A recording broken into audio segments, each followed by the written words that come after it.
Boa noite. Estamos começando o nosso seminário de educação, ensinando os valores dos princípios da Palavra de Deus.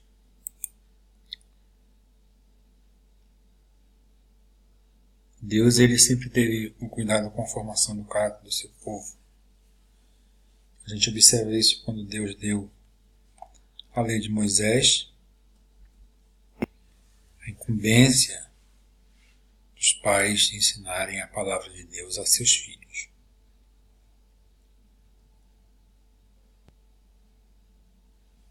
Nós temos aqui uma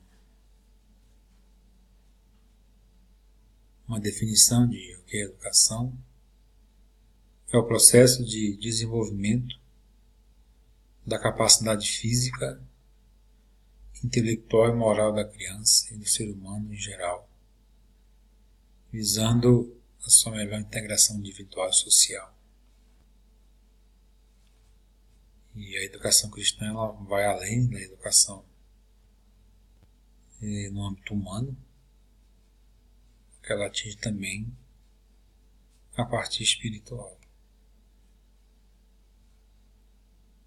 A Bíblia, o apóstolo Paulo fala lá em 1 Tessalonicenses, o homem é constituído de corpo, alma e espírito. Então, um homem ele é um ser social, ele tem a sua individualidade, ele também é ser humano, e só que ele vive dentro de um contexto, e ele precisa se desenvolver intelectualmente como moralmente, com geral. Além disso, nós vamos observar que também o lado espiritual, que vai entrar na educação cristã. Não somente a parte intelectual e social, mas espiritual também. E a gente vai entrar aqui no tema sobre a formação, sobre ter.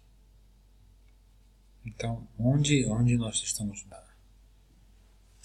buscando essa referência? Para nós cristãos evangélicos, nossa referência maior é a Palavra de Deus. Essa base sólida. Então a Palavra de Deus ela não só dá uma base sólida para a vida espiritual, a vida social e emocional do ser humano.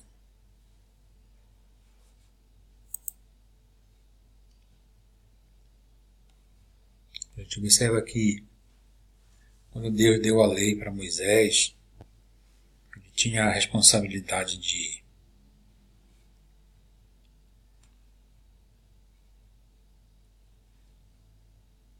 ensinar, porque os pais eles eram os responsáveis por ensinar a palavra de Deus aos filhos. A parte moral também, intelectual.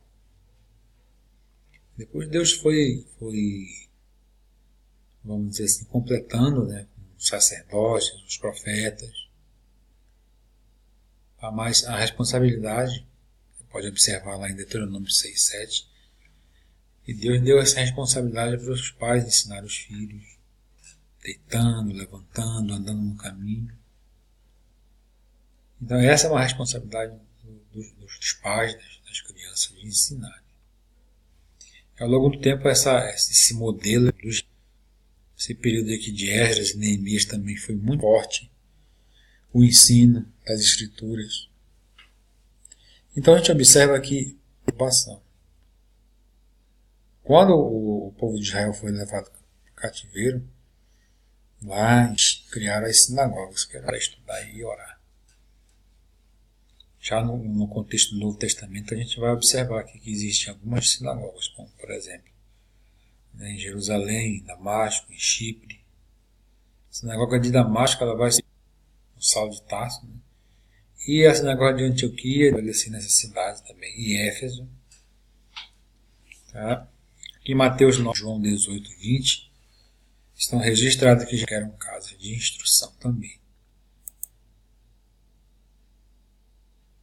sinagoga.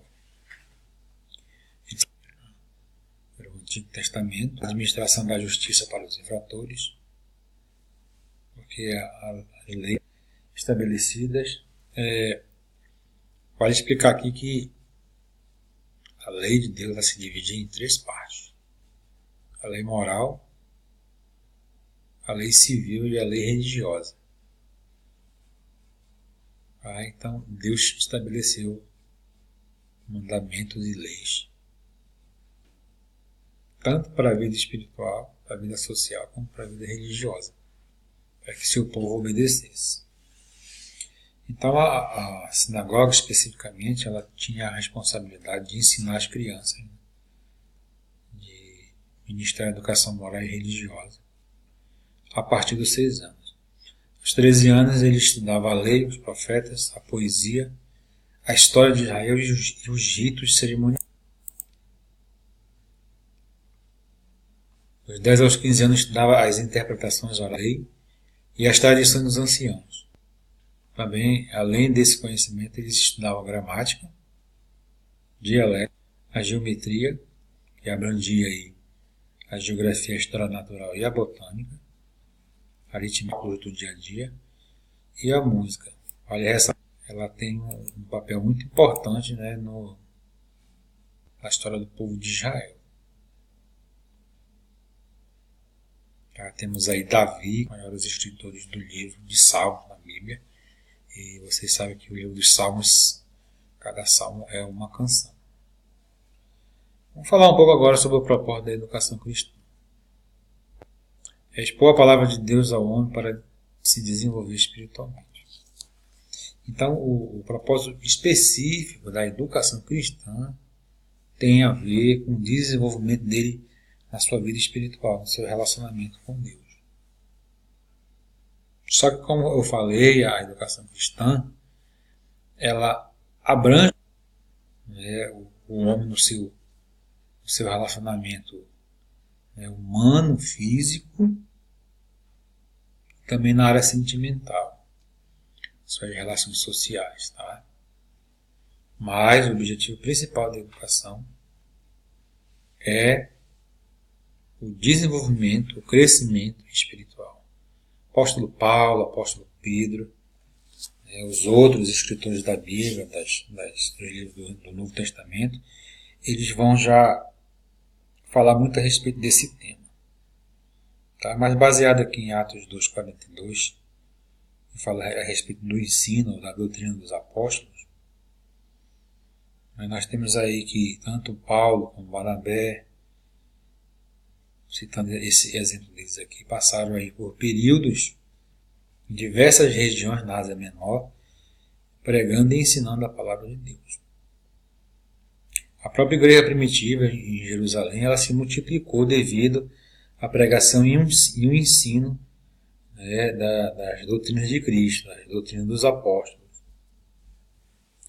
E hoje, no contexto da igreja de hoje, né, essa necessidade não caducou, não passou do tempo.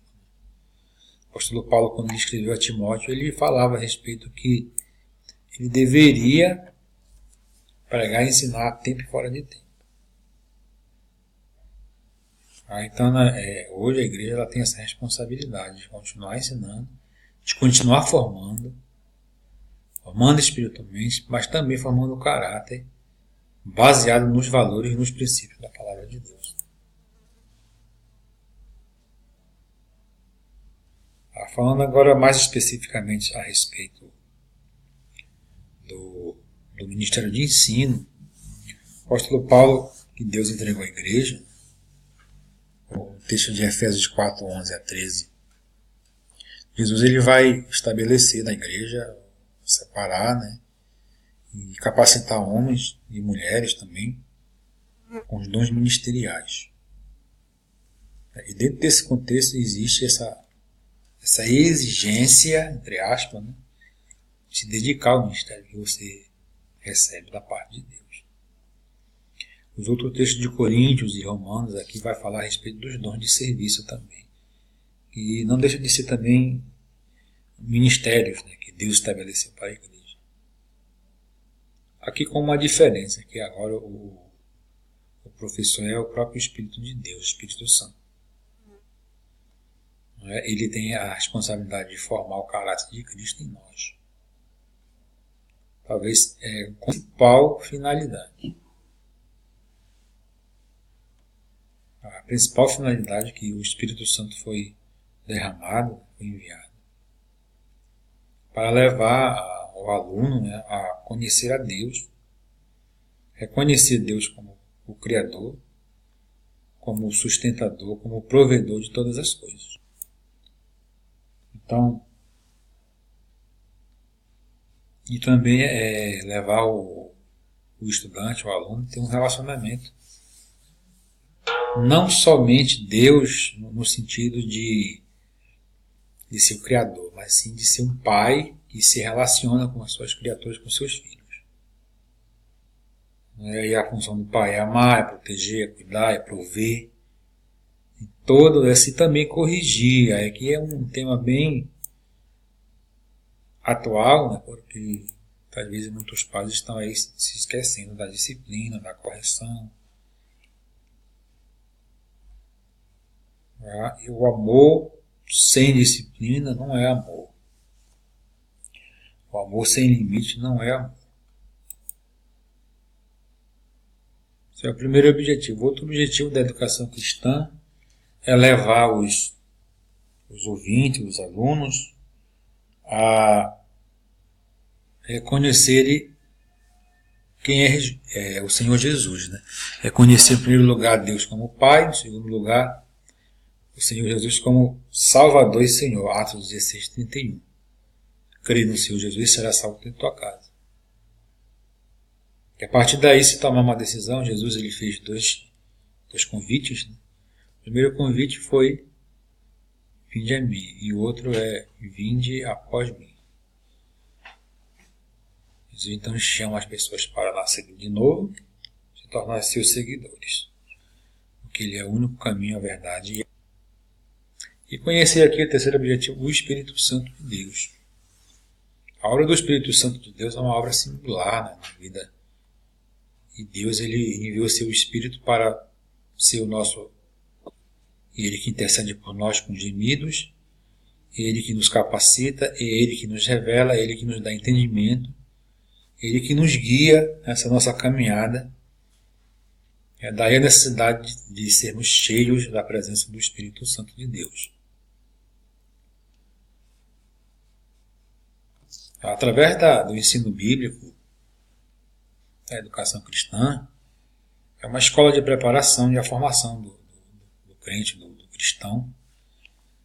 E a igreja ela funciona como esse lugar de preparação, a comunidade da igreja, onde seus membros são edificados, na verdade.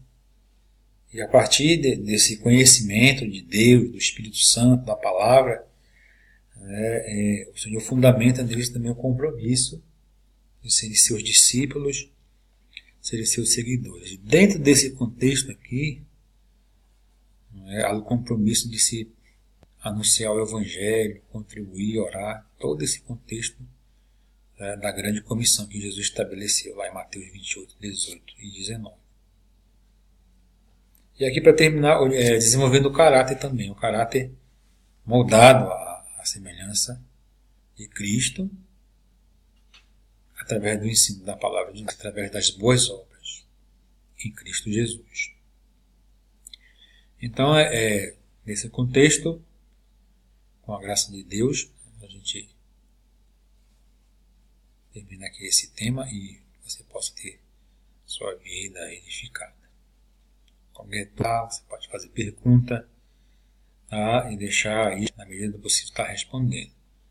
Eu gostaria de você curtir a nossa página e continuar aí acompanhando o nosso trabalho, que daqui nesses dias, nessas semanas, nós vamos continuar postando mais estudos. Um abraço, que Deus e Cristo abençoe a todos.